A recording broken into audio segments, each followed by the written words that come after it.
at the Algarden. Welcome. I found this land, I contacted the owners, and they have allowed me to use their space, which they were not using. So we have turned it into an urban farm. And I'm also working with the neighbors, so the water comes from their side of the land, and it has become a collaborative effort. So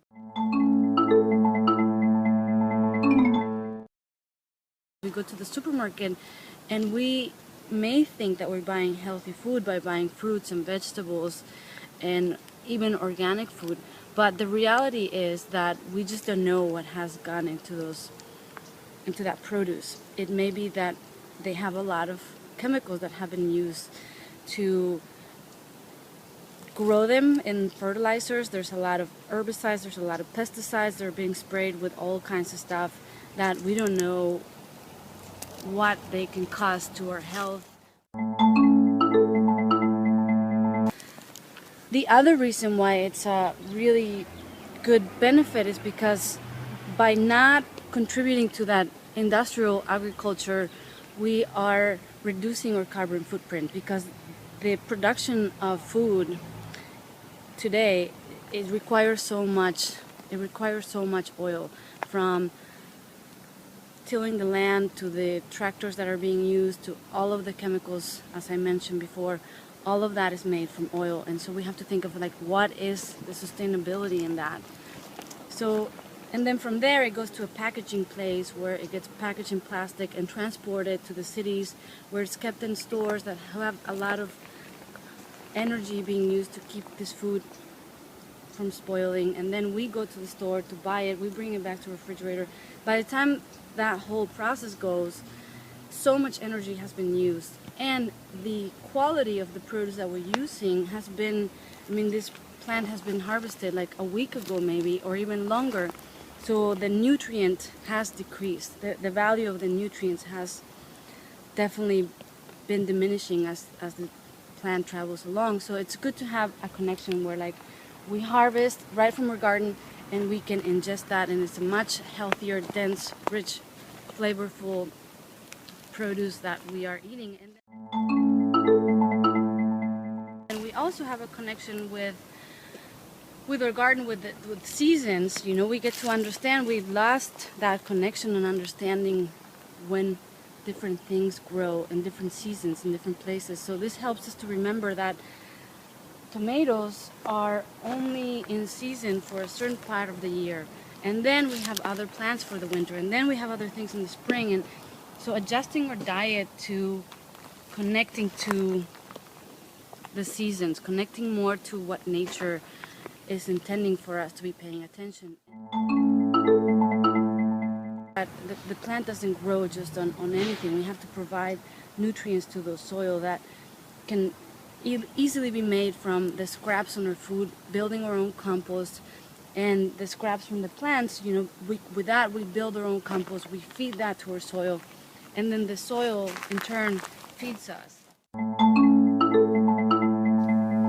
So this is our compost, so you get an idea of how we do this. This, of course, it's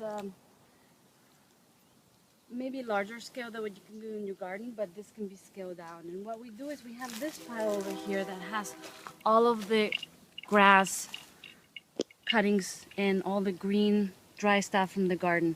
We let it pile here and it slowly starts to decompose, and this is basically like has all of the carbon nutrients that you need in your soil. Over here, this is compost that has been further into the process and is now pretty much almost done. And what you can see here is that a lot of worms and different microorganisms start to show up here. You can see like we have all these worms. This is a really, really healthy compost that we can't see it, but it is full of microorganisms. And this is what you need to feed your soil. And with this, you can have a really, really, really healthy, thriving plants.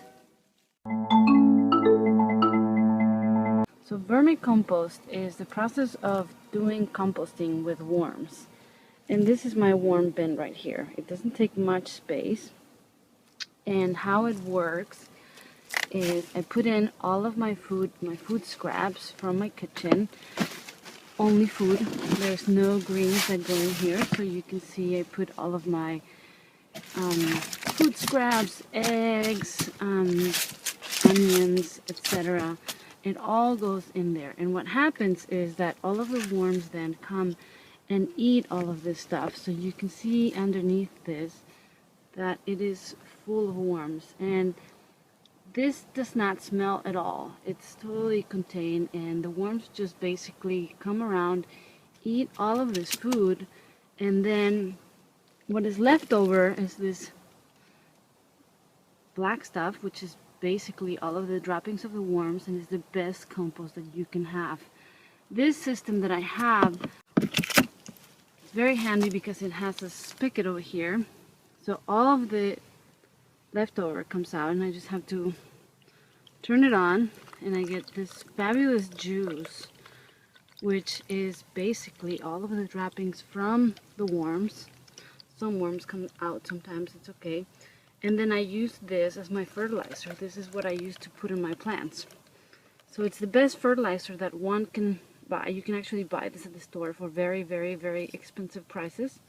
But you can easily make it at home. It takes no work at all other than using these food scraps from your kitchen. We let all of our plants go to seed, and with that everything blooms, so we give habitat for pollinators. We try to attract pollinators to come here. We try to create habitat and health, not just for ourselves, but for this land, for this space. It's like a little haven for all of the species of butterflies that are migrating. They stop by here, they have some food to eat, they have some nectar, etc.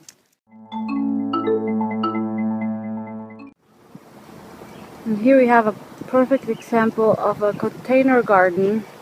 If you don't have much space, you can grow your plants and your trees in very small space, just in containers and buckets. Just in the front of your house.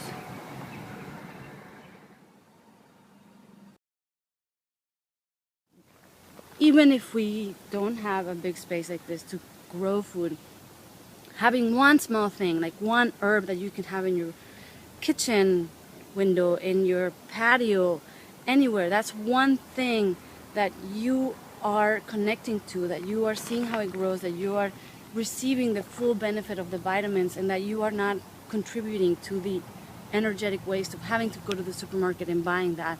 So even if it's one small thing, it actually can have a really large impact in all of those things, energetically and also in the nutrition for our body.